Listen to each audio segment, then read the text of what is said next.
All right, I am getting ready to make the March table topper from the Kimberbell Cuties Table Topper book, and March's is this one right here. So what I have done is the pattern starts on page 7, and where it says cut the following, this is for March, and where it says cut the following, so you're going to cut 8 of these and 2 of these and 2 of these and so on. Everywhere it says to cut something, I have labeled it A, B, C, D, E, F, and then to the next page here all the way down to J. And I've done that. You may want to do that as well so that you can follow along with the pieces that I'm going to talk about, what stitches to what. And I wanted to show you, Embroidery Garden has a very cool set of alphabet tiles that you can make, and that's what I'm using on here. Aren't those neat? They're nice and big. So these are the same ideas as what are known as alphabetties, and alphabetties are the little plastic double-sided tiles that you can use, and you can just set them on your fabric pieces wherever you need to identify your fabric pieces with a quilt pattern. Embroidery Garden has some. They're really neat. You use a kind of felt. I made these all in one hooping on my multi-needle. And you can use any color that you want, and you would put a piece of vinyl on the top of them to keep them nice and clean. And what I like about these, one, they are much bigger, but two, they don't slide off your fabric. If I was to have this on here and it gets bumped or whatever, see, it falls off, which right here it isn't a big deal, but it is when you have a whole bunch of piles on your project board and they get moved around. So I really do like these, and the file comes with a bag, like a little drawstring pouch or a zipper bag. I think it's a zipper. And you don't have to make that, but it comes with it to keep your tiles all together, and you can see what you got, and you can make as many sets as you need. And these also have a lowercase and numbers as well. So it's a great little investment to get that file. I'll put a link to it below, and then you can always use your alphabetties just like that. So for the part that will be embroidered, we're going to put the kite on there. I actually, before I cut my piece G into triangles, I took the entire piece and put it in my embroidery machine and ran it through using clear blue tiles to make, and I used a no-show poly mesh in there, okay? And just to use their swirls design in the clear blue tiles, I thought that looks like wind. Since I'm going to be putting a kite on there, I thought that looked like wind. What do you think? I think that's cool. Kind of wish I'd have used maybe a light blue thread color, but yeah, it's fine. Okay, we're going to make 4 9 patches. They want you to keep 4 of your blocks to the side for your cornerstones. So I've done that. I've pulled 4 of these off. And the easiest way to make it very scrappy is to just take your stack and maybe split it in half and turn one side upside down, or almost half, whatever, and flip one side upside down, and then just start sewing them together and piecing them. So we'll do that over at the machine.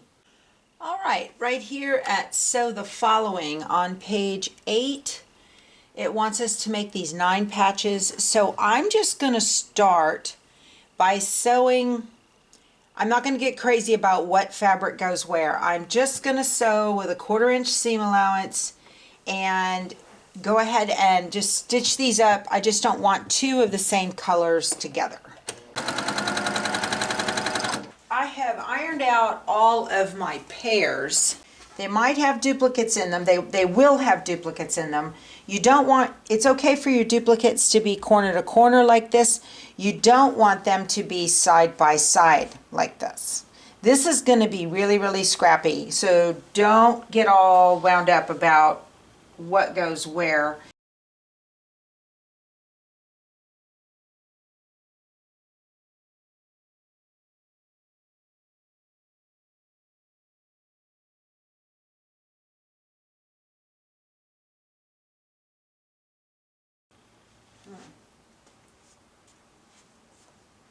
My kingdom for a seam ripper. My husband makes those things. Oh, here it is. Hey, while I'm here, let me show you how to actually use a real seam ripper. Let me make this flat. The flatter the seam, the better. I want to show you guys. This is great. My husband makes these seam rippers. They're fabulous. One end of it has a seam ripper with a stainless steel blade, and the other end, I have a clip on there so it won't roll, has a stiletto. And he turns these on his lathe. I'll link a video up above where you can see these. So the way to use this seam ripper is, most of us think you kind of have to dig like that to clip it loose. No, no. You will just loosen the bottom 2 or 3 threads just to give you a little opening right there. I'm going to put this right here and show you. And you lay it flat. Lay your fabric flat and take the seam ripper. And what I do is I put this edge to the inside, this point to the inside, the ball to the outside of that stitch line, and kind of point the ball down toward the table just a little bit. Give some tension here on this end and then push. And it comes right through just like butter. It is so nice, especially if you have to do a big long one, or it's, you know, it's not, it's, you've got a lot of unpicking to do. This is wonderful. This thing is great. Now I got to put these back together. So much for that little shameless plug, you guys, and a demo. Okay. I'm going to put green. I'm going to put red. And I don't have much choice, but I got to figure all this out. We'll put a blue one in here. We'll put a yellow right there. I'll put a blue right here. Oh, I can't put the reds. Nope, that won't work. I'll have to put this here. And I'm missing a square. How did that happen? Is it hiding? It must be hiding. 1, 2, 3, 4, 5, 6, 7, 8. Huh. Well, where did it go? How is that? I'm going to put a link right above here to a nesting video if you don't know how to nest or you're new to quilting, on how to get your nests right and the reasons behind why I do what I do. This is the Brother PQ1500 SL. Love this machine.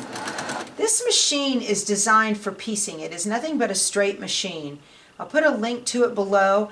My quilting ability just improved exponentially, mostly because of the tightness of how tight this holds the fabric together, and because it is a single needle hole, meaning it doesn't have a hole in the needle plate wide enough for a zigzag stitch, because that wider hole allows the fabric to wobble as it goes through.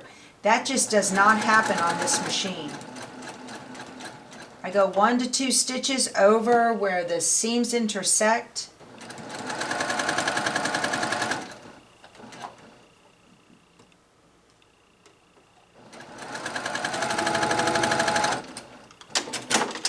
And if it worked out like it was supposed to,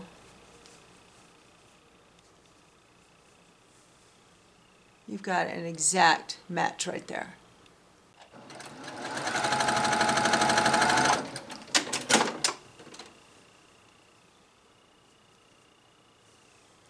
Perfecto. That's what we're after, just like that. That'll work. Okay, I'm going to go press this flat. Doesn't matter which way the seams are going, just so long as it looks nice and pretty on the back. We're going to cut this all up. Don't even bother with trying to sew your seam allowances open. I mean, you can if you want, but you don't have to. Okay, once you've got your 4 blocks all put together, your 9 patches, they say they should measure 6.5 inches square. Mine are just shy, not a big deal, because when you sew it together, it's going to be oversized and then you'll trim it down. So what they want you to do is to cut them in half vertically and horizontally.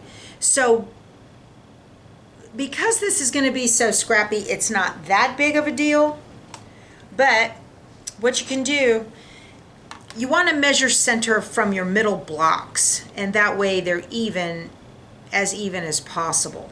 So, y'all, I got this new ruler. Check this out. This is by True Cut. Okay, it's got a lip on it right here, and then the True Cut rotary cutter has like a cap that has a groove, and the groove fits in the track there, and it cuts straight no matter what. You'll never whack your finger off. I like this thing a lot.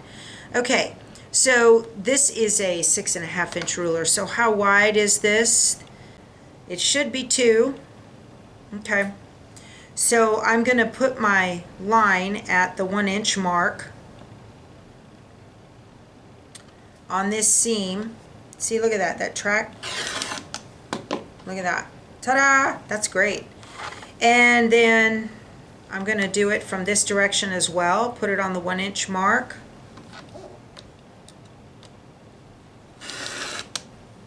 Okay. So then you get these, and you'll be sewing these together however you want. That's what they want you to do. So I'm just going to put my 1 inch line right on that seam.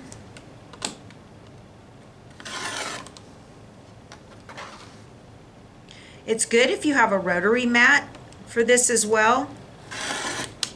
I like this. If you have trouble cutting, that's always been kind of the bane of your existence, you might try these, but they're by True Cut. I'll put a link below to them. I just got this. Just wanted to give it a shot and try it. See, and then if you have a rotary mat, you can do that.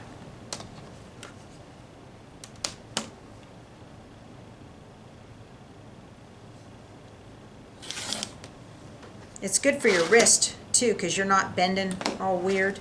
I like it. These are so scrappy. I'm so glad I went with something that reads like a solid.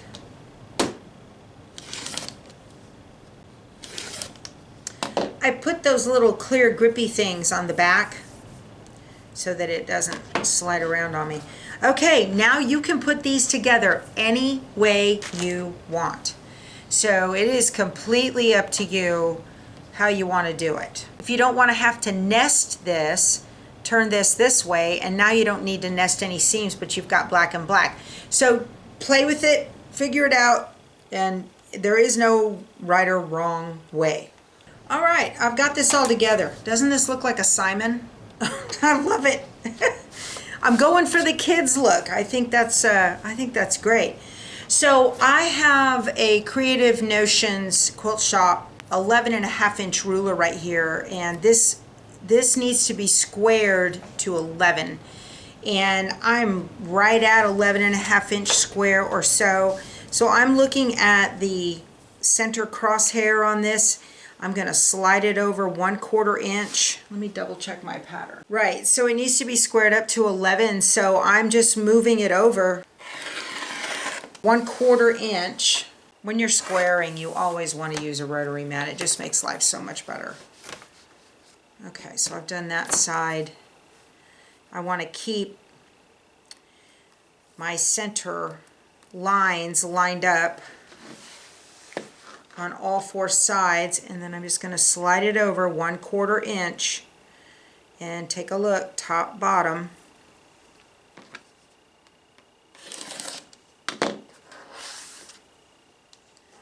This really works out well because my sides were a little wonky anyway. This is so fun and happy. I just love this. All right, so here's an 11 inch piece, and it fits perfect. That's great. I'm trying to make sure the seam allowance is underneath so flat. If they get flipped back, I'll do a little lift and flip them flat.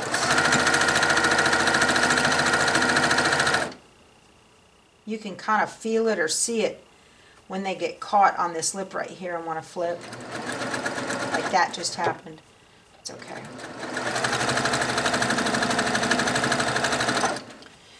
right, now I'm going to go to the ironing board and iron these two borders out flat. These are pieces H and I that I'm putting on right now.